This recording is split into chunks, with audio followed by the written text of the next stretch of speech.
창세기 2장 24절 한 절 다 같이 읽겠습니다. 이러므로 남자가 부모를 떠나 그의 아내와 합하여 둘이 한 몸을 이룰지로다. 아멘. 눈이 점점 이렇게 좀 침침해지는 것 같아요. 찬송을 1절 부르는지 2절 부르는지 이게 잘 모르겠어. 참. 그래서 이렇게 육체는 다 무너져 가는 겁니다. 자, 오늘 이 말씀 한 절만 보기로 하겠어요. 이 말씀은 너무나 우리가 자주 봤던 말씀 중에 하나고, 특히 어느 때가 되면 이런 말씀을 듣게 되죠. 그렇죠? 이 말씀을 이렇게 보면은 결혼 제도에 대해서 얘기한 것 같이 보이잖아요. 그렇죠? 인간의 결혼 제도. 그러니까 남자가 부모를 떠나 그 아내와 합하여 둘이 한 몸을 이룬다. 이게 이제 결혼이잖아요. 결혼인데 전제 조건이 있잖아요. 이게. 남자가 부모를 떠나야 된다 이거예요. 남자가 반드시 부모를 떠나야 한다는 이 말이 도대체 뭘까? 그럼 여자는 부모를 안 떠나도 되는 거예요? 예. 네. 물론 부모 공중사라는 얘기는 아니고, 네. 어쨌든 한 개체를 이루니까 어떤 너무 부모한테 이렇게 부모의 이렇게 바운드리에서 벗어나라는 걸로 이해를 했었어요. 그렇죠, 그렇죠. 그 얘기가 아니잖아요. 지금. 예, 예. 그러니까 특히 이제 부부 세미나라든가 가족 사역 세미나 뭐 이런 거 있었잖아요. 그 전문 사역자들이 하는 말씀이 항상 이제 이런 말씀 가지고 하는데, 부모를 떠나야 된다. 독립을 해야 된다. 아까 말씀처럼 같이 살더라도, 부모와 같이 살더라도 정신적으로는 독립을 해야 된다. 또 이렇게 가르치잖아요. 그럼 이게 진리라면, 그러면 독립해서 살게 된 가정들은 하나같이 다 잘 살아야 되잖아요. 이 말씀이 진리라면. 근데 현실은 그렇지 않잖아요. 다 이혼하는 가정도 없어야 되고, 갈등하는 가정도 없어야 되고, 그게 그렇게 돼야 진리가 맞는 거잖아요. 근데 그렇지 않단 말이죠. 그러니까 성경을 그렇게 우리 인간의 어떤 삶의 규범으로, 교훈으로 갖다 이렇게 쓰거든요, 사람이. 그래서 오늘도 결혼식장에 가신 분도 계시지만, 결혼식 가면 이제 주례사가 하는 그 주례사 중에 보면 이제 믿는 분들은 이런 말씀들을 많이 사용을 하죠.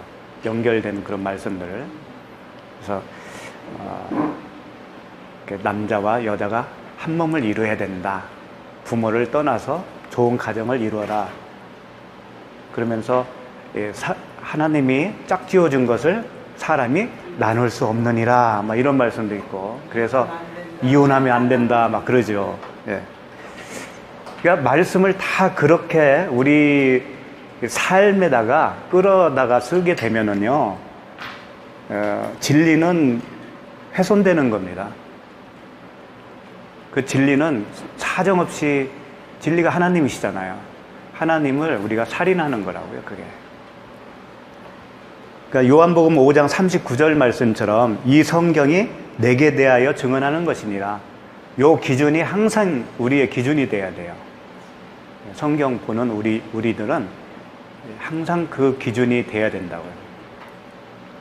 그래서 이제 이 말씀과 똑같은 말씀을 신약에서 이렇게 인용해서 쓰신 분들이 있죠. 우리 주님이 직접 하신 말씀도 있고, 사도 바울이 또 이 말씀을 하셨어요. 에베소서에 가보면. 그 부분을 좀 보면서 오늘 말씀의 그 진리를 좀 이렇게 살펴봤으면 좋겠거든요. 에베소서 5장 31절. 그러므로 사람이 부모를 떠나 그의 아내와 합하여 그 둘이 한 육체가 될지니. 창세기 2장 24절 말씀 똑같잖아요. 또 32절 보시면 이 비밀이 크도다. 나는 그리스도와 교회에 대하여 말하노라. 이제 사도 바울의 말씀을 보면서 이제 그 진리가 드러났어요. 그렇죠? 근데 이 말씀 하기 전에 5장 그 22절부터 아내들이여 하면서 남편에게 복종하기를 주께 하듯 하라, 이 말씀도 하시고, 또 남편들아 아내 사랑하기를 그리스도께서 교회를 사랑하시고 그 교회를 위하여 자신을 주신 같이 하라, 이런 말씀도 하셨고요. 그러니까 이런 말씀들을 볼 때는 정말 아내 사랑, 남편 사랑 이렇게 들릴 수밖에 없었잖아요. 그리고 나서 제일 끝에 가서 이 비밀이 크도다, 나는 그리스도와 교회에 대하여 말하노라, 이렇게 말씀하셨단 말이에요. 그러니까 결국은 사람의 교훈처럼 말씀을 하셨는데 결국 그게 우리 사람의 교훈이 아니라는 것을 밝힌 거거든요. 여기서 보면 이제 비밀이 크다라고 그러잖아요. 비밀이. 이 비밀이라는 게 뭐예요? 미스테리온이라는 말인데, 미스테리라고 거기서 나왔죠. 미스테리온은 미오라고 하는 그 말에서 이렇게 유래됐다고 그래요. 미오가 뭐냐면 입술을 다물다라고 하는 뜻이에요. 그러니까 이 비밀이라고 하는 것은 입술을 다물었다, 말을 안 했다라는 뜻이에요. 그러니까 바울이 지금 이야기를 많이 했는데 진짜 이야기는 내가 안 했어, 이런 얘기가 되는 거죠. 남편들아 하면서 이야기하고 아내들이요 이렇게 쭉 얘기했는데 진짜 얘기는 내가 안 한 거야 지금, 이런 얘기란 말이에요. 말을 안 한 것이 되는 거고, 그 감춰진 거, 뚜껑을 딱 닫아놓은 것이 비밀이잖아요. 그리고 신비스러운 거, 이런 뜻이 있어요. 그 비밀이라는 게, 미스테리온이. 그러면 이 비밀을 열 수 있는 방법은 뭐예요? 비밀을 열어서 봐야 되잖아요. 우리가 스스로 할 수는 없는 거고, 비밀의 반대가 뭘까요? 비밀의 반대. 응? 폭로. 계시죠, 계시. 예, 이제 성경적인 용어로 봤을 때, 계시. 비밀은 감춰놓은 거고, 계시는 뚜껑이 열려서 보여준 거니까. 그러면 계시가 되면 비밀을 아는 거잖아요. 그러죠? 그러면 계시하면 또 거창하게 생각한다고요. 신비스럽고, 어느 날 갑자기 막 특정한 사람만 받는 것 같고, 환상으로 열리고, 사닥다리가 오르락내리락 야곱이 붙은 것처럼, 그런 것도 물론 계시인데, 계시라고 하는 것은 이 말씀을 한번 제가 읽어드릴게요. 갈라디아서 3장 23절 말씀인데, 믿음이 오기 전에 우리는 율법 아래에 매인 바 되고 계시될 믿음의 때까지 갇혔느니라, 이 말씀이 있어요. 믿음이 오기 전까지는 이게 이제 미스테리오죠. 감춰진 거죠. 비밀이죠. 믿음이 오기 전까지는 감춰졌다. 근데 감춰진 사람들은 율법 아래에 매인바 되었다라는 거예요. 그러니까 성경 말씀을 보고는 있는데 이걸 율법으로 다 보는 거예요. 그런 사람은 본다고 하죠. 자기가 본다고 하는데 사실은 그게 감춰진 비밀에 속해 있다. 아직은 그들에게는. 언제까지 그렇게 되느냐? 계시될 믿음의 때까지 갇혔다, 그러는 거예요. 그러니까 믿음의 때가 오면 그게 계시가 임한 거예요. 다시 말해서 그 율법으로 보이던 그 말씀이, 율법으로 본다는 건 뭐냐면 이건 해야 할 것, 이건 하지 말아야 될 것, 하나님이 우리에게 명령하는 걸로 본단 말이에요. 그걸 율법이라고 하는 거예요. 하나님은 우리에게 지시하는 거 갑이 되는 거고, 우리는 수행하는 을이 되는 거죠. 이런 상태로 말씀을 보는 게 율법으로 보는 상태. 그게 아직 계시가 임하지 않은 상태, 믿음이 임하지 않은 상태. 그러니까 믿음이 있노라 하고 말은 하죠, 그들도. 그러나 믿는다고 하면서 계속 율법적인 그 생각 속에 그 눈을 그대로 가지고 있다면 그 사람은 그 믿음이 온 게 아니에요. 자기 믿음이에요, 그것은. 그러니까 다시 말해서 계시는 뭐냐면 말씀이 율법으로 이제는 안 보이고 하나님의 자기 열심으로, 우리 열심이 아닙니다. 하나님의 열심으로 우리에게 무언가 해주겠다라고 하는 그 약속으로 보이면 그게 이제 믿음으로 보게 된 거예요. 그게. 그러면 그게 계시가 임한 거란 말이에요. 어? 그러니까 오늘 말씀으로 일단 국한돼서 말하면 남자가 부모를 떠나 여자와 한 몸을 이룰지니라, 이 말씀을 그 문자적으로 그대로 받으면 그게 율법주의자가 되는 거죠. 그것은 비밀을 모르는 상태가 되죠. 이거 보라고, 남자가 부모를 떠나라고 하지 않았느냐, 그러면서 우기잖아요. 이 말씀이 이렇게 써 있는데 왜 그러냐 하면서 우기잖아요. 여기에 무슨 뜻이 있어 하면서. 그게 믿음의 때가 아직 오지 않은 상태란 말이에요. 이걸 몰라요, 사람들은. 거의 다 모른다고, 이걸. 그러니까 계시는 뭐냐면 다른 말로 하면 믿음이에요, 믿음. 그 말씀이 이제 믿음으로 열려지면 그게 계시가 임한 거라고요. 그렇게 되면 이제 율법에서는 떠나게 되는 거죠. 그 떠나기 전까지는 율법 아래에 매인 사람들이거든요. 그러면 그 사람들은 어떻게 할 수 있냐면 말을 들어보면 알아요. 그런 분들은. 예를 들면 축복받았다라고 하는 걸 보통은 어떤 경우를 두고 축복받았다고 그래요. 결혼을, 아무개 딸이 결혼을 했는데 시댁이 어떻더라. 시댁이 뭐 재벌집이라든가, 어느 집 아들이 장가를 갔는데 처갓집이 재벌이더라. 그러면 아주 잘 갔네, 축복받았네. 또는 아무개 딸이 대기업에 취직했다. 또는 뭐 S대에 합격했다. 뭐 이런 걸 보면서 하나님의 복을 받았다고 그러잖아요.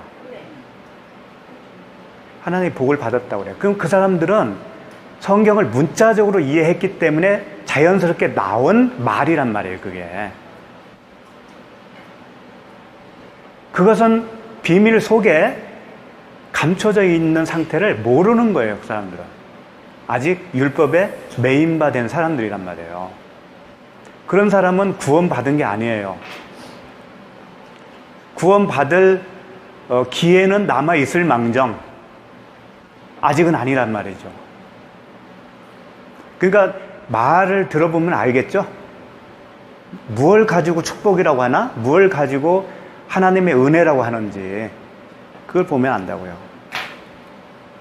그 오늘 본문을 다시 한번 보십시다. 창세기. 이제 여기 보면 이러므로라고 돼 있죠? 이러므로가 이제 알켄이라고 하는 단어로 이렇게 돼 있어요. 근데 알은 뭐냐면 무엇뭐 위라는 뜻이고 켄은 같다, 그대로다 이런 뜻이에요. 그러니까 이러므로라고 표현보다는 위와 같다라고 하는 표현이 더 정확해요. 지금 위에서 말해왔잖아요. 지금 말해왔는데 24절 말씀이 23절까지의 말씀과 같다 그런 뜻이라고요. 그러니까 이러므로를 보다는 이와 같이라고 하는 게 더 좋겠죠. 이와 같이, 위와 같이. 네, 지금까지 말한 것과 같이 하면서 남자가 부모를 떠나 그의 아내와 합하여 둘이 한 몸을 이룰지니라. 그러니까 결국은 바로 23절까지 하신 말씀과 이 말씀이 정확하게 일치되는 말이라는 말이에요. 다만 표현만 다르게 했을 뿐이라는 것이죠.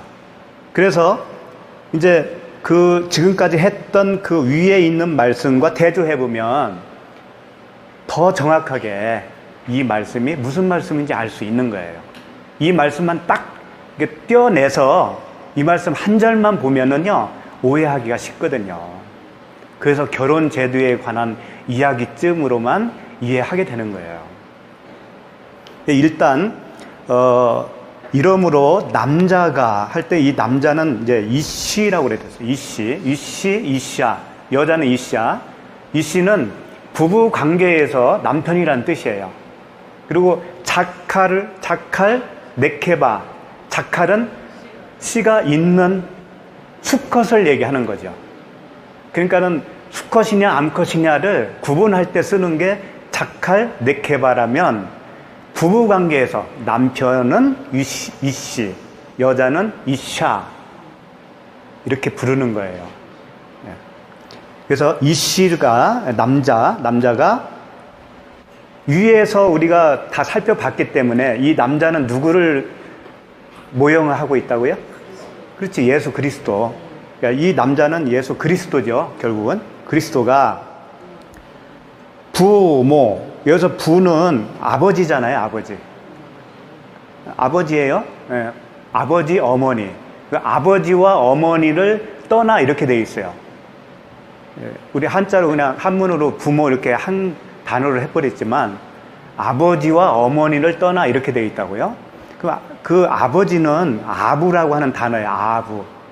아부인데 알파벳 두 개가 합쳐져서 아부라고 되어 있어요. 하나는 알렙이라고 하는 단어와 알파벳이죠. 베트. 알렙은 뭐냐면은 소. 네. 소를 그 출애굽한 백성들이 소를 그려놨다고 했잖아요. 온통 소를 그려놓고 또 송아지를 만들어 놓고 거기다 경배했잖아요. 이게 하나님이라고 하면서. 그러니까 이 사람들의 의식 속에는 이 알렙, 이 소라고 하는 것이 하나님을 뜻한 것인 것을 알고 있어요. 그 사람들은 의식 속에. 왜 그럴까요? 소의 특징을 보면 알아요. 소의 특징. 소의 특징이 뭐예요? 섬겨주잖아요. 네. 주인을 섬겨주죠. 소는. 예수님이 그랬잖아요. 내가 섬김을 받으러 온 게 아니고 섬기러 왔다. 예수님이 하나님이시란 말이에요. 섬겨주시는 하나님. 그 다음에 길들인다라는 뜻이 있어요. 길들인다. 알레베라고 하는 뜻 속에 길들인다. 그러니까 소를 길들인다는 얘기 있죠. 밥 갈기 위해서 처음부터 밥 갈게 시키면은요 그냥 뛰고 그래요. 난리 나요. 코에다가 끼잖아요. 껴서 순하게 말 잘 듣게 길들인 다음에 그 다음에 이제 일을 시키잖아요. 그 길들인다고 하는 뜻이 있는데 예수님이 그랬잖아요. 수고하고 무거운 짐진 자들아 다 내게로 오라. 내가 너희를 쉬게 하리라 하면서 뭐라고 그랬어요? 나는 마음이 온유하고 겸손하니 나의 멍에를 메고 내게 배우라. 그리하면 너희 마음이 힘을 얻으리니. 그러니까 예수님이 소고 멍에를 같이 해서 나와 같이 그 밭을 갈아보자. 배우는 거예요. 그러니까 멍에를 같이 맨다는 뜻은 뭐냐면 어미소에다가 그 새끼 소를 같이 나란히 가게 할 때 멍에를 같이 매는 거란 말이에요. 이탈하지 못하도록. 그래서 어미가 가는 대로 새끼가 따라가면서 밭 갈 때는 이렇게 가는구나. 그거 배우는 거란 말이에요. 그러니까 소는 하나님이시고 예수 그리스도를 상징하고 있어요. 그래서 그 멍에를 같이 메어서 나에게 배우면 그러면 힘을 얻을 거야. 예수님이 그렇게 말씀하신 거예요. 그러니까 아버지는 그 소라고 상징되어지는 예수 그리스도를 하나님을 모형하고 있는 단어예요. 그 다음에 베트는 뭐냐면 성전이란 뜻이에요. 집인데 성전. 그러니까 이 하나님 그 아버지, 지금 여기 이제 부모 할 때 아버지는 성전이면서 하나님이시라는 거예요. 성전이신 하나님. 예수님이 그랬잖아요. 내가 성전. 3일 만에 세울 그 성전, 자기 육체를 가리켜 한 말이라 그랬잖아요. 그러니까 그 하나님은 성전이시라는 거예요. 아버지 할 때는 성전이라는 개념으로 이해하시면 좋아요. 성전 이해 잘 기억하시고, 그 다음에 어머니는 M이라고 하는 단어예요. M인데 알렙과 mem이라고 하는 단어 알파벳이 합쳐졌어요. 알렙은 아까 말씀드렸죠. 소라고, 하나님이시라고. 또 하나가 이제 mem이라고 하는데, mem은 뭐냐면 물이라는 뜻이에요. 그럼 물 하면 벌써 알겠죠, 뭔지? 진리 또는 말씀. 이 문자적인 말씀이 아니고 네마, 생명을 살릴 수 있는 말씀, 하나님의 아버지의 말씀, 아들의 음성, 그 말씀이죠. 그러니까 이것은 말씀 곧 진리를 뜻하는 거예요. 아버지는 성전이시라면 어머니는 진리, 말씀. 우리가 전에 살펴본 적이 있는데, 갈라디아서 4장 25절인데 제가 읽어드릴게요. 이 하갈은 아라비아에 있는 신의 산으로서 지금 있는 예루살렘과 같은 곳이니 그가 그 자녀들과 더불어 종로를 타고 오직 위에 있는 예루살렘은 자유자니 곧 우리 어머니라. 이제 하갈과 사라, 하갈은 신의 산의 그 모세의 율법을 설명을 했다면, 사라는 하늘에 있는 예루살렘, 그건 뭐냐면 성령의, 생명의 성령의 법을 얘기하는 거예요. 하갈은 율법을 말한다면 사라는 생명의 성령의 법을 말하는 거예요.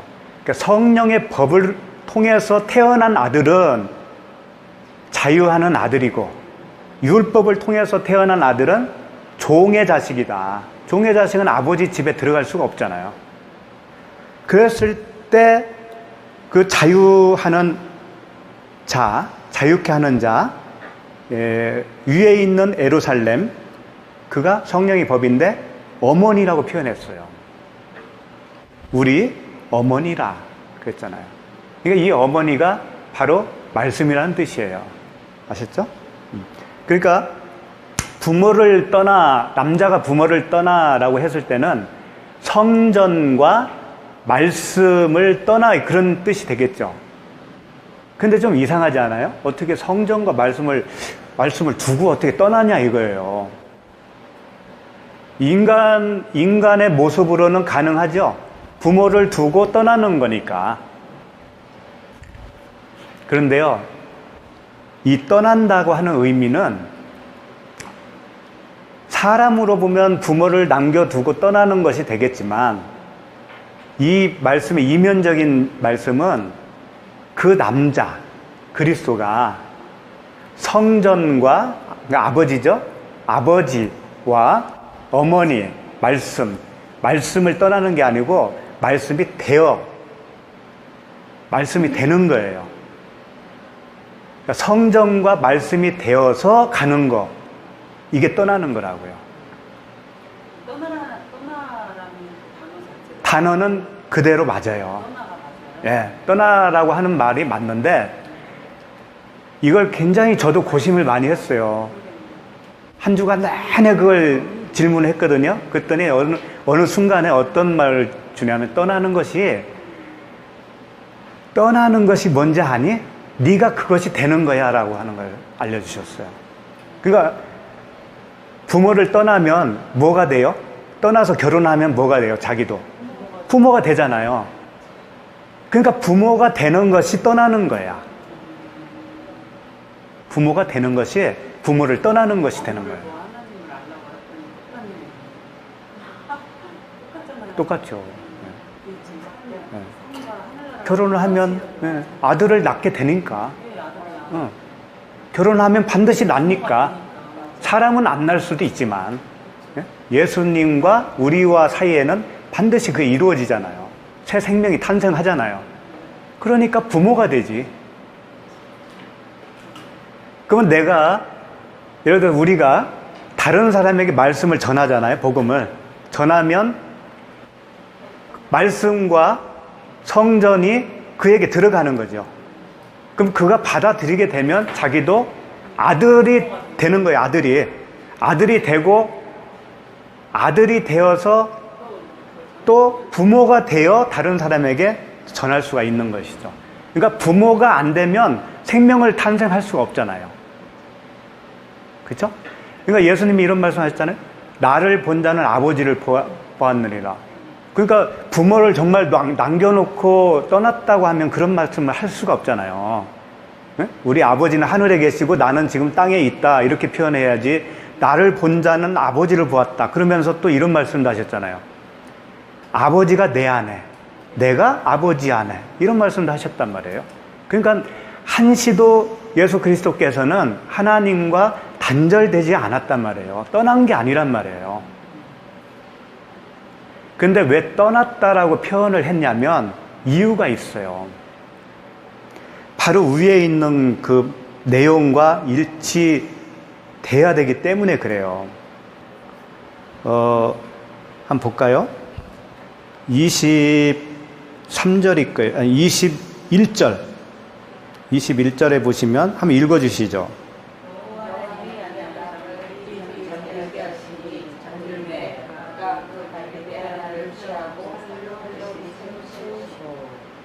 그렇죠. 그러면 이제 아까 같다고 그랬잖아요. 위에 말씀과 내용이 같은 거야. 여기서 한번 잘 대조를 한번 해보자는 얘기지. 24절에 남자가 부모를 떠나는 것이 21절에서는 어떤 말씀에 해당될까요? 부모를 떠나는 것이.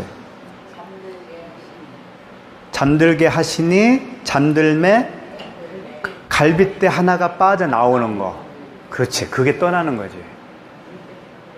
떠나는데 전주에 우리 말씀드렸지만 아담과 또 다른 같은 아담. 그 여러 개 중에 한 개가 아니고 같은 하나라고 그랬잖아요. 그러니까 아담에게서 갈빗대가 나온 것은 아담이에요, 그게.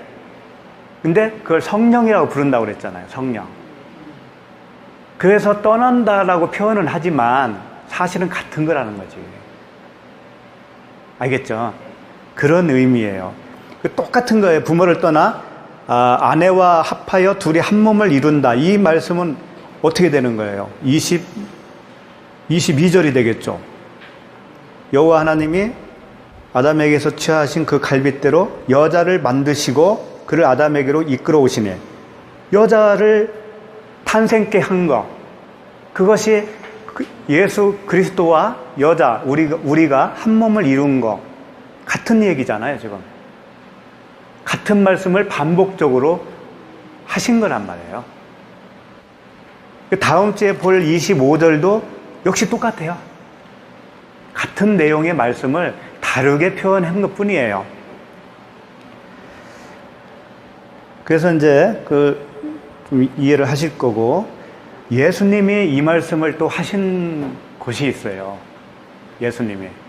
거기는 우리가 한번 찾아봅시다. 마태복음 19장 말씀입니다. 마태복음 19장 3절부터. 19장 3절 찾으셨어요? 거기 보면 바리새인들이 예수께 나와 그를 시험하여 이르되 사람이 어떤 이유가 있으면 그 아내를 버리는 것이 옳으니까. 이게 무슨 질문이에요, 지금? 이혼의 사유가 뭡니까? 이걸 물어본 거예요. 그렇죠? 예. 근데 이걸 시험하여 이르되니까 예수님을 좀 넘어뜨리려고 하는 의도가 깔려 있겠죠.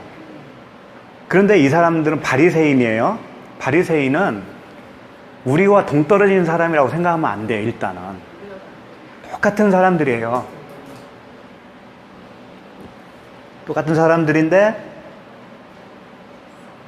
사람은 항상 뭘 원하냐면 내가 지금 살고 있는 이 세상에 관심이 있어요. 그렇죠. 눈에 보이는 이 세상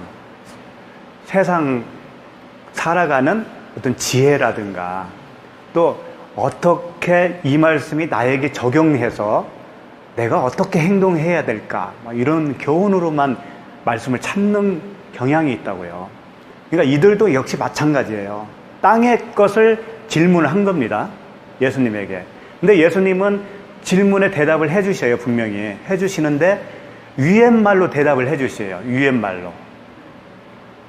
그러니까는 질문하는 사람은 아래 걸로 질문을 하고 예수님은 위에 걸 가지고 대답을 해주셔요. 그거 알아먹을 수가 없는 거예요. 네. 성경은 그게 제일 이상했었어요. 늘 알아서 이 말씀 물었는데 엉뚱한 대답을 하시니까. 그렇죠. 여기서도 마찬가지입니다. 여기 대화에서도 여실하게 그게 증명이 되거든요. 한번 보자고요. 4절 보시면 예수께서 대답하여 이르시되 사람을 지으신 이가 본래 그들을 남자와 여자로 지으시고 말씀하시기를 그러므로 사람이 그 부모를 떠나서 아내에게 합하여 그 둘이 한 몸이 될지니라 하신 것을 읽지 못하였느냐. 창세기 2장 24절이죠. 이 말씀을 너 읽어봤잖니. 그러면 무슨 내용인지 알아먹어야 되지 않느냐. 이제 이런 말씀이에요. 그런데 그 전에 무슨 말씀하셨어요? 4절에 사람을 지으신 이가 본래 얘기예요. 본래. 너희들은 지금 오해하고 있지만 본래는 남자와 여자로 지었다. 이 뜻이 뭔지 아세요? 우리 다 했어요. 자칼 우 네케바. 남자와 여자를 따로 지었다는 뜻이 아니고 남자를 여자로 만들었다 그런 얘기죠. 그러니까 남자를 씨 있는 여자로 만드는 것이 하나님의 최종 목표라는 거예요. 그 목표를 이루기 위해서 첫 번째 사람 예수 그리스도 아담을 통해서 예수 그리스도는 이 땅에 오셨잖아요. 그런데 여자로 오신 거예요. 사람의 모습을 가지고 오면 일단 여자니까. 그런데 그분에게는 다른 사람에게 없는 씨가 있단 말이에요. 그 말씀을 하신 겁니다. 이게 예수님이 원래는 한 몸으로 만든 거야 이런 뜻이야. 남자와 여자를 따로 만든 게 아니고 원래는 한 몸으로 만들었단다. 그런데 너희들이 나눈 거야. 이런 말씀이 함축적으로 들어가 있어요. 그러니까 예수 그리스도 하나님과 생명을 연합이 되어야 하는 것이 하나님의 말씀인데 너희들이 그걸 알아먹으면 그렇게 되는 건데 못 알아먹으니까는 떨어져 있는 거라는 거예요. 근데 원래는 그게 아니라는 거죠. 원래는 하나로 지었다라는 거예요. 하나로.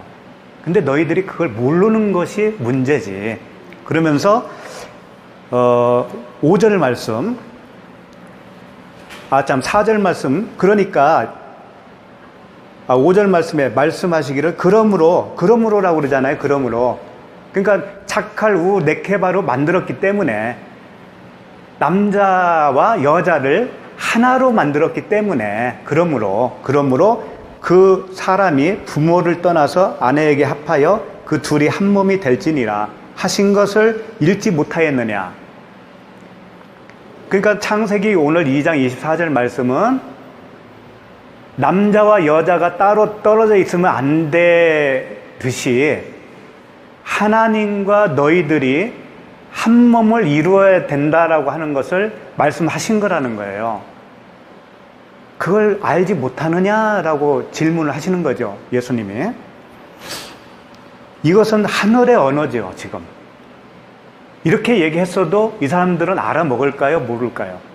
몰라요. 계속 끝까지 몰라요. 모르니까 다른 말을 하게 되는데 6절 말씀에 예수님이 계속 말씀하셔요. 그런즉 이제 둘이 아니요 한 몸이니 그러므로 하나님이 짝지어 주신 것을 사람이 나누지 못할지니나 하시니. 자, 우리 인간으로 보면 남자와 여자가 만나서 결혼을 하면 사람이 나눌 수 없다는 얘기가 되는데 이 말씀으로 보면 그게 맞나요? 사람 때문에 다 갈라지잖아요. 그럼 이 말씀은 진리가 아니잖아요. 그렇게 되면은. 그러니까 이 말씀도 역시 사람 이야기가 아니라는 것을 금방 알 수가 있죠. 하나님과 예수 그리스도와 우리가 연합이 되면 사람이 나누지 못한다. 그런 뜻이죠. 그렇죠? 그러니까 사도 바울이 이런 고백을 했잖아요. 누가 우리를 그리스도의 사랑에서 끊으리요? 환난이나 곤고나 박해나 기근이나 적신이나 위험이나 칼이랴. 그 아무것도 하나님과 우리 사이를 끊을 수 있는 이 세상에 뭔가 보이는 세상에서는 존재하지 않는다. 그렇게 말씀하신 거예요. 그 말이 지금 예수님이 하신 거라고요. 근데 이 말을 갖다가 사람에게 적용을 하니까 결혼을 하면 반드시 죽어도 끝까지 가야 되고, 정말 갈등이 있어도 참고 살아야 되고, 그런 말을 하잖아요. 자, 그런데 이제 7절에 보면 재밌죠? 그 바리새인들이 이제 또 질문하는 거예요. 여짜오되 그러면은 어찌하여 모세는 이혼 증서를 주어서 버리라 명하셨나이까? 이 사람들이요 질문 잘한 거예요. 말씀을 가지고 한 거거든요.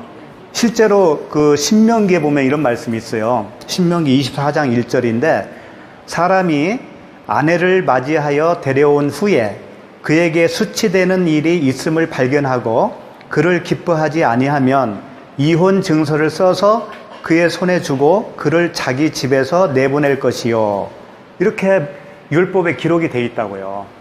그러니까 그들은 그렇게 했어요. 살다가 아내가 마음에 안 들어요. 마음에 안 들고 자꾸 흠이 보이고 모난 구석이 있고 정말 짜증나. 그래서 이혼 증서를 써준 거예요.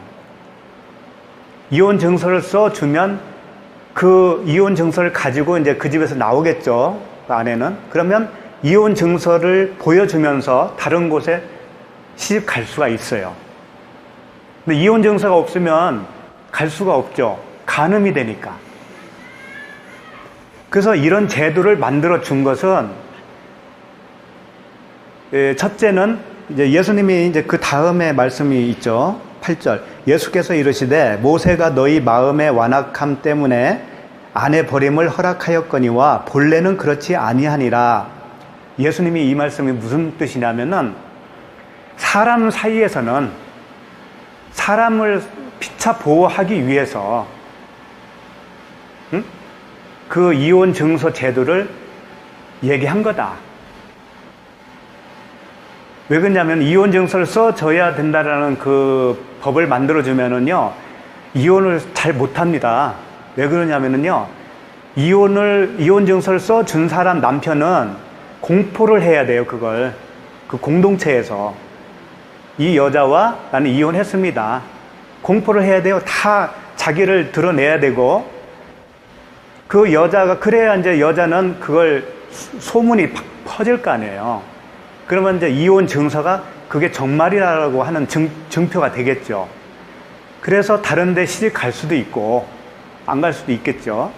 그러니까는 갈라서는 것을 쉽게 하지 못하도록 그 의도를 가지고 했다라는 거예요. 원래는. 그런데 그 전승에 의하면은요 그 이혼 증서를 어디다 써줬냐면 그 당시는 이제 뭐 종이 같은 거 없었잖아요. 나뭇잎에다가 써줬다는 얘기가 있더라고요.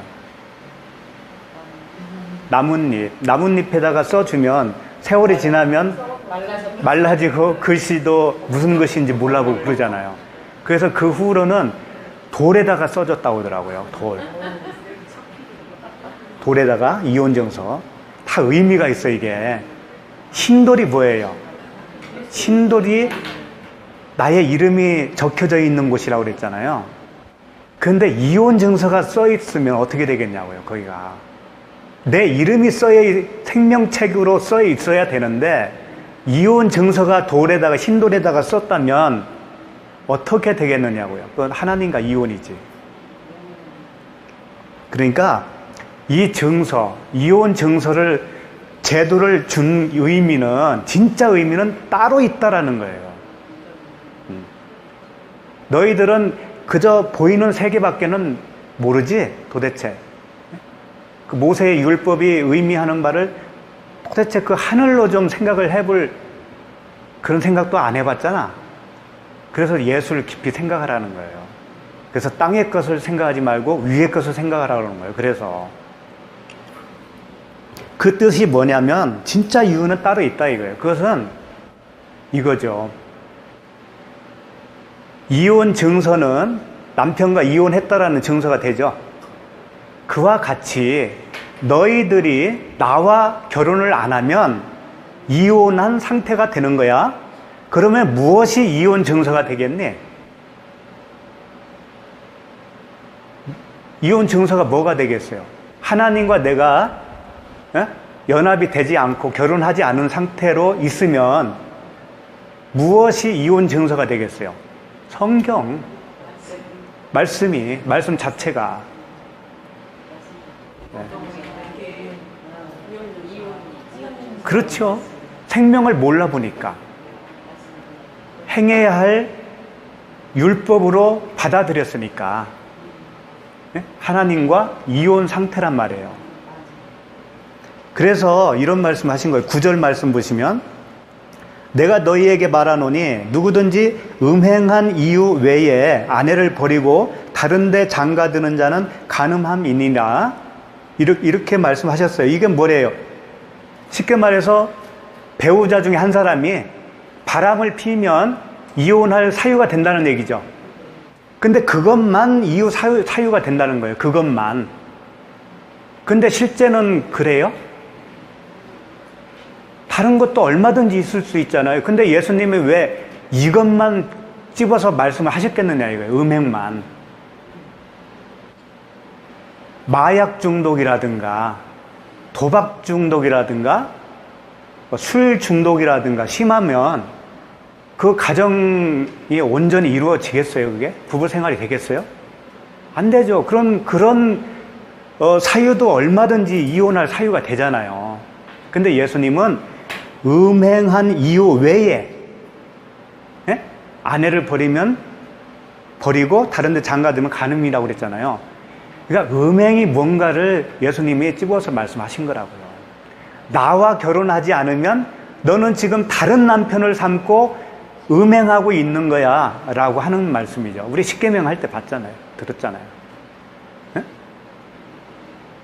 그 말씀을 약속으로 내가 붙들고 그 언약으로 하나님을 내가 알고 마음에 간직하면 그러면 그 언약이 그리스도라고 그랬잖아요. 그 언약이 그리스도니까 그리스도와 내가 하나가 된 거지요. 근데 그걸 행해야 할 율법으로 받으면 그건 음행한 거란 말이에요. 이혼 상태. 그래서 음행한 외에 다른 이유는 사유가 되지 않는다.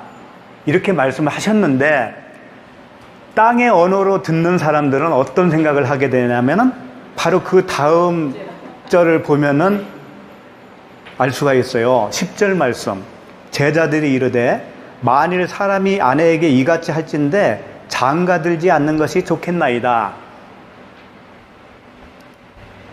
예수님이 음행한 거 이외에는 결혼하면 참 갈라지면 안 돼 이렇게 말씀하시니까 제자들이 무슨 얘기를 하냐면 아유 그러면 장가 안 가는 게 좋겠네 이렇게 말씀하신 거라니까요.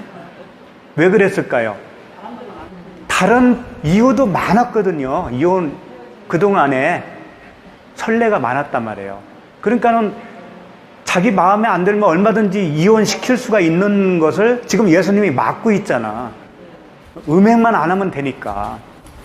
그러니까는 에이 그냥 혼자 사는 게 낫겠네 이래버린 거예요. 그러니까 하늘의 언어와 땅의 언어는 이렇게 차이가 나는 겁니다. 그러니까 얼른 그 말을 예수님이 받아서 또 진리를 설명하고 있어요. 자, 11절. 예수께서 이르시되 사람마다 이 말을 받지 못하고 오직 타고난 자라야 할지니라. 그래, 너희들이 지금 얘기한 게 그렇게 살 바에는 그렇게 해서 이혼할 사유가 많은데도 이혼 못하고 참고 살 바에는 혼자 사는 게 독신으로 사는 게 좋겠네요. 이 질문을 했잖아요. 이 말씀을 했잖아요. 그러니까 예수님이 얼른 받아서 그래. 그런데 그렇게 독신으로 살려고 하는 사람이 타고난 사람도 있다. 그리고 그걸 받지 못한다. 그러니까 받을 사람이 있다라는 거죠. 그러니까는 그런 거예요. 차라리 장가 안 가고 사는 게 좋겠네 라고 생각하면서 장가 안 가는 사람이 있다 이거예요. 땅의 언어를 말씀을 하면서 이제 그 뒤에 나오는 이야기가 이제 자 12절 어머니의 태로부터 된 고자도 있고 이건 뭐예요? 태어나면서부터 그렇지 성적 불능자죠. 성적 불능자니까 이성에게 끌릴 수가 없죠. 그런 자도 있고 사람이 만든 고자도 있고 넷이죠, 넷이. 그 당시 이제 궁궐에서 그 왕비가 여자니까 왕비를 이렇게 수종드는 남자가 있어야 되는데 내시를 만들어서 그 일을 하게끔 했죠. 그게 사람이 만든 고자란 말이에요. 그리고 그 다음 말씀이 이제 하늘의 음성인 거예요, 이게. 천국을 위하여 스스로 된 고자도 있도다. 천국을 위하여 이거 끌까요? 네.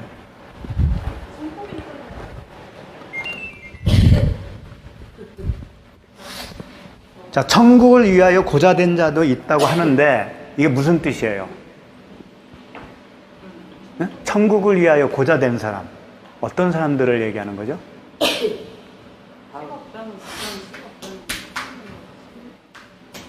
이런 사람 많잖아요. 특히 여자분들 중에 여자 이제 교역자들, 전도사 이런 분들 그것도 해당되고 일반 기독교인에도 불구하고 있잖아요. 나는 하나님을 위해서 결혼 안 하겠다. 그냥 평생 독신으로 살면서 하나님만 섬기겠다 하는 분들이 있잖아요. 그런 뜻일까요, 이게? 천국을 위해서 고자됐으니까. 아닌 것 같아요. 아닌 것 같죠. 근데 그전에는 이랬단 말이에요. 이걸 그대로 받아들였다고. 나도 그랬으니까. 근데 이제 그렇게 안 보이니까 이제는. 천국이 뭐겠어요, 천국이. 천국이 여기 있다, 저기 있다? 아니고 너희 안에 있다. 그러면 내 안에 천국이 있다라는 것은 천국은 하나님 나라고 성전이고 그리스도잖아요. 그럼 그리스도와 연합된 자죠. 그러니까 그리스도와 연합하기 위해서 고자됐다 그런 얘기죠. 어? 천국이 되기 위해서 고자가 됐다. 그리스도와 연합되기 위해서 장가를 안 가겠다. 시집을 안 가겠다. 그런 뜻이잖아요. 원래는 우리가 누구와 시집 간 거예요? 율법. 그렇지. 율법과 헤어지겠다. 율법한테 가지 않겠다. 율법으로 살지 않겠다. 너무 어렵다. 다 그런 맥락이에요, 이게. 저기 문 좀 주셔보실래요? 아니. 저분 오신 것 같은데.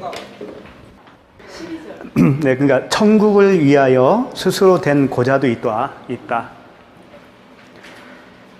아까도 우리가 말씀을 나눴지만 천국을 위하여 고자가 됐다라고 하는 것은 단지 내가 하나님을 위해서 어떤 사역을 위해서 독신으로 살겠다 그런 뜻이 아니라 천국 그리스도죠. 그리스도와 연합될 때 연합되기 위해서 결별해야 하는 율법이 있죠. 그 율법에 대해서 내가 고자가 되겠다라는 그 의미로 우리가 봐야 된다고 그랬죠. 쉽지가 않죠. 그러니까 바울의 그 고백처럼 이 비밀이 크도다. 예. 하여튼 이 눈에 보이는 세상은 영혼에 대한 그 교보제에 불과한 거예요. 눈에 보이는 이 모든 세상은 보이지 않는 세상을 설명하기 위해서 있는 존재라고요. 그러니까 나에 대해서도 이 세상에서 즐기려고 하면 안 돼요. 나도 이 세상에서 즐기는 그 세상이 되어서는 안 되고 세상에서 의미를 찾아야 돼요. 아까 계속 말씀하셨지만 우리가 깨닫는 게 너무 둔하거든요. 둔하기 때문에 나는 굉장히 아픔으로 다가오게 할 수밖에 없어요. 하나님이 가르쳐 주기 위해서는. 그래서 큰 사건도 생기는 거죠. 내 입장에서는 하나님이 저렇게까지 꼭 큰 사건을 내야 하시나, 그냥 말씀만 하셔도 내가 알아들을 수 있을 텐데 절대 안 그래. 절대 안 그렇죠? 그래요. 그래서 정말 눈에 비늘이 벗겨지지 않으면은 오늘 말씀, 이 남자가 부모를 떠나서 여자와 한 몸을 이룰지니라, 이 말씀도 봐라, 이 말씀에 이렇게 있잖니. 부모를 떠나서 결혼하는 거야. 단순히 우리 삶에 그걸 적용을 해버리고 끝난다고요. 그런 사람들의 바리새인이죠. 율법주의자. 그분들은 천국에 갈 수 없어요. 기회는 있겠죠. 그래서 먼저 하나님이 찾아오셔서 눈을 열어주셨다면, 우리를 이렇게 눈을 열어주시고 아들의 음성을 들려주셨다면 잘 듣고 간직하고, 또 그분이 어느 때 일하십니다. 내가 하려고 하는 게 아니고 나를 통해서 그 복음을 또 전하도록 그 환경과 모든 때를 하나님께서 준비하시죠. 거기에 맞춰서 하면 돼요. 그러니까 오늘 말씀은 사람의 결혼을 해야 되느냐 말아야 되느냐, 부모를 떠나서 결혼하는 거냐, 같이 살면 안 되는 거냐, 그런 이야기가 전혀 아니라는 거예요. 말씀을 그렇게 붙잡으면 안 되고, 그것은 그 상황에 맞춰서 하면 돼요. 나라마다 또 문화가 다를 거 아니에요. 그렇죠? 어떤 나라는 부모와 같이 사는 게 그 나라 문화면 그대로 따라야 잘 사는 것이고, 또 분가해서 사는 게 그들의 문화라면 그렇게 하는 거고, 이 진리는 그것을 뒷받침해 주지 않는단 말이에요. 진리는 오직 예수 그리스도와 신부되는 우리와의 관계 속에서 설명을 하고 있는 거지. 그래서 이혼을 하든 잘 살든 못 살든 그리스도와 내가 연합만 되어지면 이 땅에서 성공한 거예요. 하나님은 그것만을 고대하고 있는 거죠, 우리에게. 그것만 이루면 우리는 성공한 겁니다. 다른 거 다 실패해도 좋아요.